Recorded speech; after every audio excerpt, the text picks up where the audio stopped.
నిన్న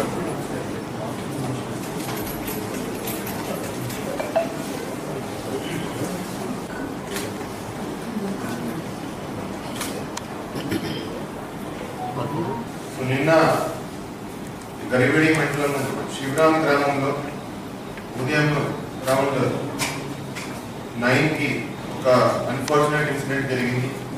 ఒక 18 సంవత్సరాల అమ్మాయి మీద ఒక అతను పొడిచి అక్కడి నుంచి పారిపోవడం జరిగింది. అమ్మాయి 18 సంవత్సరాలు, ఒండ్రు అఖిల అని, శివరాం గ్రామం ప్రెసిడెంట్. ఆమె ఇంట్లో మందు అతడు క్లీనింగ్ చేస్తుండగా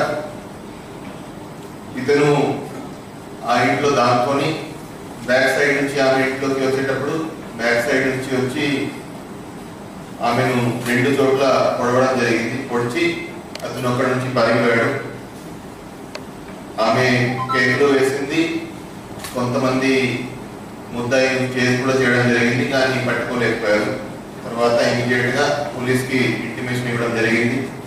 ఇమీడియట్ గా పోలీస్ సిబ్బంది, ఎస్ఐ గారు, తర్వాత ఇన్స్పెక్టర్ గారు, డిఎస్పీ గారు కూడా సీన్ ఆఫ్ క్రైమ్ కి ఇమీడియట్ గా వెళ్ళడం జరిగింది. అమ్మాయిని ఫస్ట్ లోకల్ హాస్పిటల్ కి తీసుకెళ్లారు.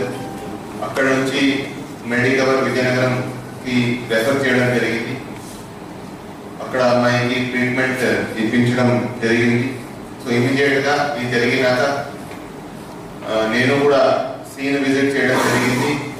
క్లూస్ టీమ్, డాగ్ స్క్వాడ్ కూడా పంపడం జరిగింది. క్లూస్ టీమ్ అక్కడ వెళ్ళి అంతా ఫోటోగ్రఫీ, వీడియోగ్రఫీ చేసి అక్కడ నుంచి ఎవిడెన్స్ అన్ని గ్యాదర్ చేయడం జరిగింది. తర్వాత ఇమీడియట్ గా 5 టీమ్స్ ఫామ్ చేశాము. 5 టీమ్స్ ఫామ్ చేసి ముద్దాయి కోసం గాలించడం జరిగింది. వెహికల్ చెకింగ్ చేయడం జరిగింది. చుట్టుపక్కల police stations, even Srikakulam district వారికి కూడా అక్కడ నేబరింగ్ పోలీస్ స్టేషన్ అలర్ట్ చేయడం జరిగింది. సో ఇమీడియట్ గా 2 గంటల లోపే మనం ముద్దాయిని కూడా పికప్ చేశాము. సో అనుమానితుడుగా మనం వాడిని అదుపులోకి తీసుకోవడం జరిగింది. ఆమెను ముద్దాయిని విచారించడం జరిగింది.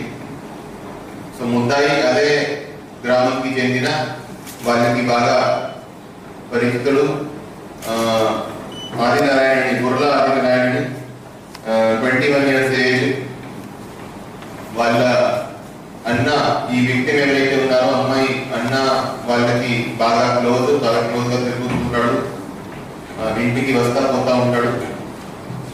సో దానికి రీజన్ ఏంటంటే ఇతను ఎవరైతే ముద్దాయి ఉన్నాడో, ముద్దాయి అతనికి వరుసగా పెళ్లి అవుతారు. వాళ్ళు విజయవాడలో ఉంటారు.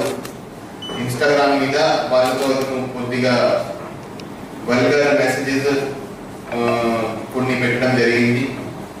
ఆ విషయం ఈ అమ్మాయి ఎవరైతే విక్టిమ్ ఉందో ఆ విషయం అమ్మాయికి తెలిసి అమ్మాయి మిగతా వారికి చెప్తా ఉంది. ఇతని గురించి బ్యాడ్ గా ప్రచారం చేస్తూ ఉంది గ్రామంలో. ఆ విషయం మీద ఇంతకుముందు కూడా వాళ్ళకి ఆర్గ్యుమెంట్ అయింది, ఘర్షణ అయింది. ఇతను ఆమెను హెచ్చరించడం జరిగింది. నువ్వు నా గురించి ఇట్లా ప్రచారం చేసి నీకు చంపేస్తానని కూడా హెచ్చరించడం జరిగింది.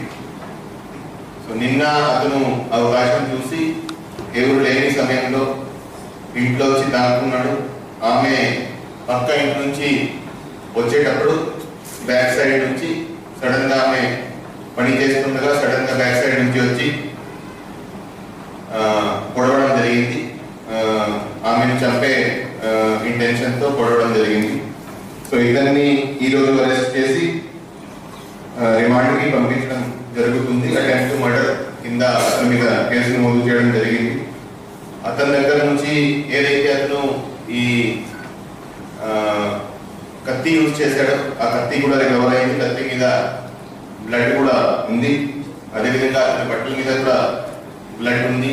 అదేవిధంగా సీన్ ఆఫ్ క్రైమ్ ఎక్కడైతే ఈ జరిగిందో అక్కడ అతనికి సంబంధించి ear buds, Bluetooth ear buds కూడా అక్కడ మనకి దొరికాయి.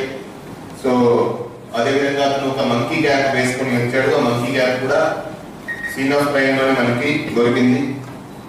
సో ఈరోజు ఇతన్ని అరెస్ట్ చేసి రిమాండ్కి పంపిస్తున్నాము.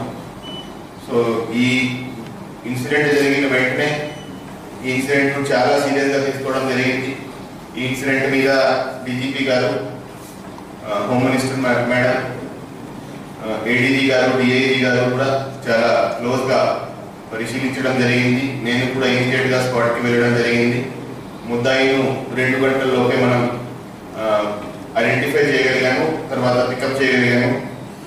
సో ఇటువంటి ఎక్కడా జరిగినా కూడా చాలా చాలా కఠినమైన చర్యలు ఉంటాయి. మహిళల మీద, అమ్మాయిల మీద ఇటువంటి నేరం జరిగితే చాలా స్ట్రిక్ట్గా దాన్ని పరిశీలించడం జరుగుతుంది, చాలా స్ట్రిక్ట్ యాక్షన్ తీసుకోవడం జరుగుతుంది. ఎక్కడ కూడా నెగ్లిజెన్స్ ఉండే ప్రసక్తి లేదు. సో మీ ద్వారా అందరికీ హెచ్చరిస్తున్నాము, ఇటువంటి చేస్తే ఖచ్చితంగా మీకు శిక్ష పడేటట్టు మేము అన్ని చర్యలు తీసుకుంటాము. ఈ కేసులో కూడా ఖచ్చితంగా ముద్దాయికి శిక్ష పడేటట్టు ఇన్వెస్టిగేషన్ కంప్లీట్ చేసి ట్రయల్ కూడా త్వరలోనే కంప్లీట్ చేయడం జరుగుతుంది. ఇంతకుముందు కూడా